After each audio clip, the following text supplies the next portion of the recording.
Baiklah, kembali lagi bersama kami pada hari ini. Kelompok kami akan mempresentasikan tentang pengertian komputer dan konsep-konsep dasar komputer. Adapun dosen pembimbing kita yaitu Ibu Laila Surya. Beliau sarjana ekonomi, master akuntansi. Kelompok kami adalah kelompok pertama yang terdiri dari saya sendiri, Agnes Deborah Tauro, Ahmad Syahir Simbolon, Andi Syafitri Sega, dan Arnisa Oktaria. Baiklah, adapun materi yang akan saya jelaskan yaitu kata komputer. Komputer diambil dari bahasa Latin yaitu compute yang berarti menghitung, to compute atau record. Kemudian diadaptasi pengucapannya menjadi komputer atau dalam istilah Indonesianya komputer.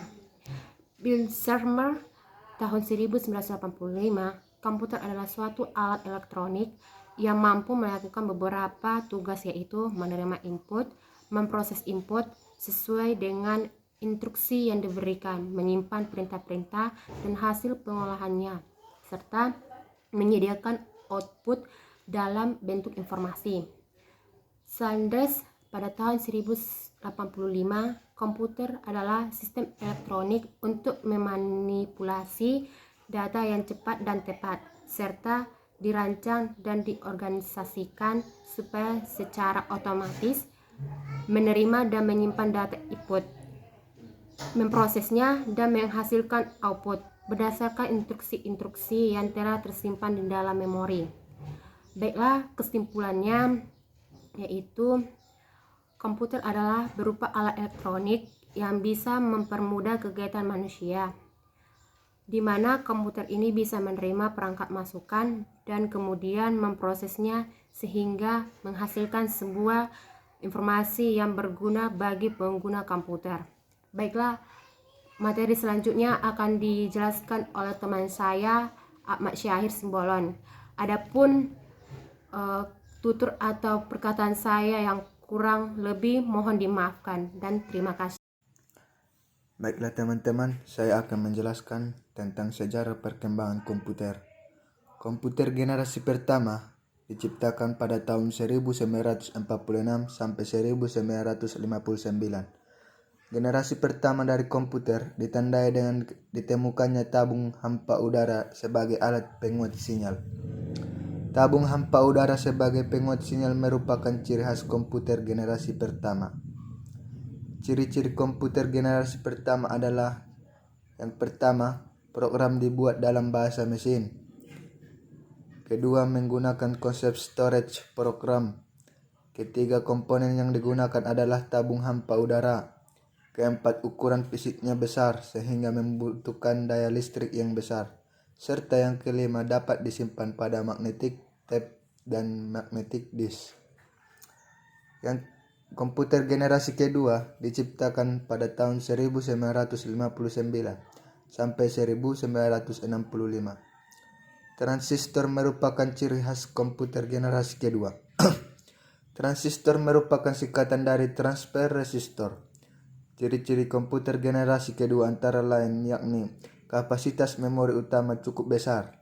Komponen yang digunakan adalah transistor yang jauh lebih kecil dibandingkan tabung hampa udara.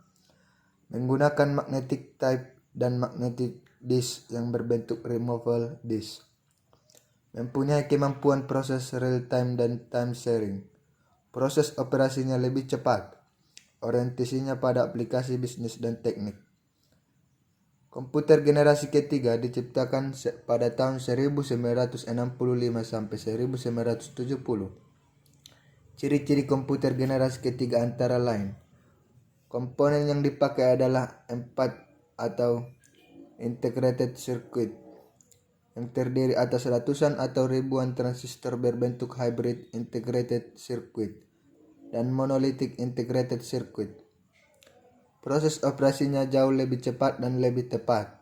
Ukuran fisik jauh lebih kecil, menggunakan magnetic disk yang sifatnya random access, mampu multiprocessing dan multiprogramming.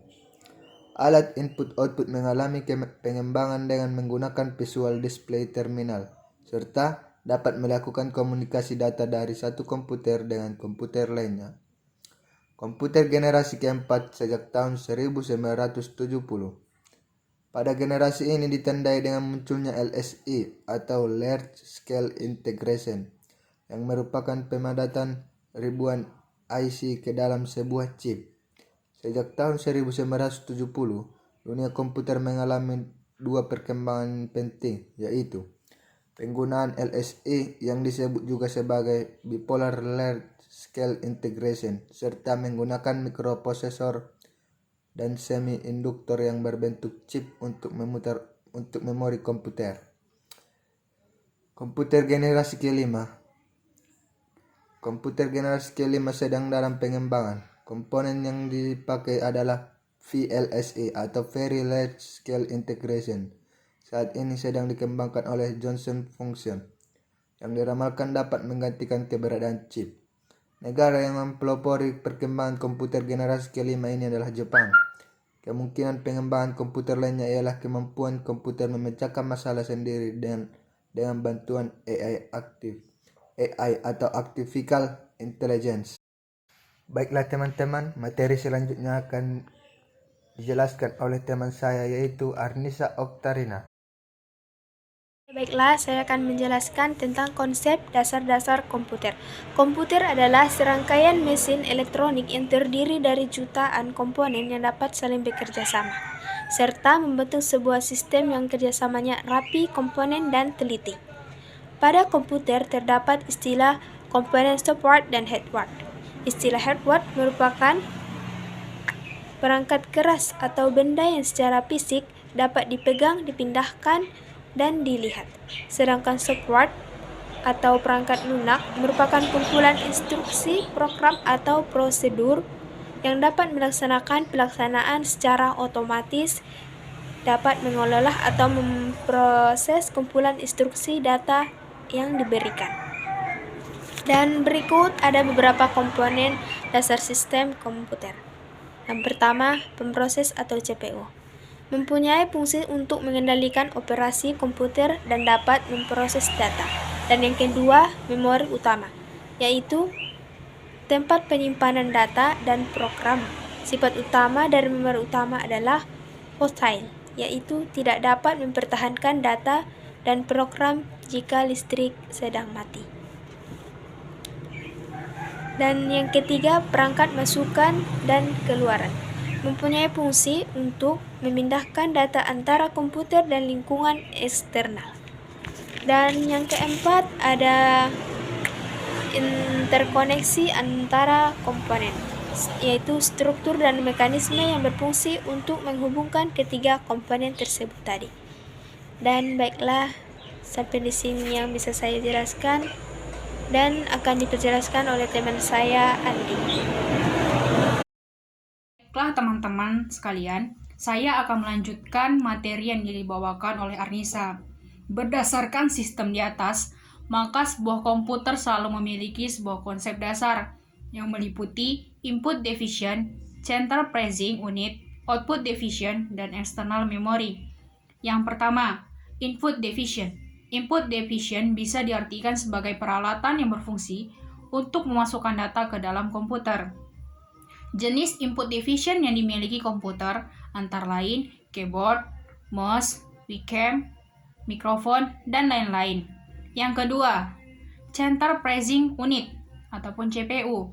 Bagian ini berfungsi sebagai pemegang kendali dari jalannya kegiatan komputer dan dikarenakan itu CPU juga disebut otak dari komputer. Selain daripada itu, CPU juga berfungsi sebagai tempat untuk melakukan berbagai pengelolaan data. Yang ketiga, output division. Output division bisa diartikan sebagai peralatan yang berfungsi untuk mengeluarkan hasil proses ataupun pengelolaan data yang berasal dari CPU ke dalam suatu media yang dapat dibaca oleh manusia ataupun dapat digunakan untuk menyimpan data. Yang keempat, external memory. External memory biasa diartikan sebagai memori yang berada di luar CPU, juga disebut sebagai cadangan yang berfungsi untuk menyimpan data dan program data. Data dan program yang tersimpan di dalam external memory agar bisa berfungsi, data dan program tersebut harus dipindahkan terlebih dahulu ke dalam internal memory. Mungkin cukup sekian hasil presentasi dari saya. Apabila ada salah kata dari yang saya ucapkan, mohon dimaafkan yang sebesar-besarnya. Sekian dan terima kasih.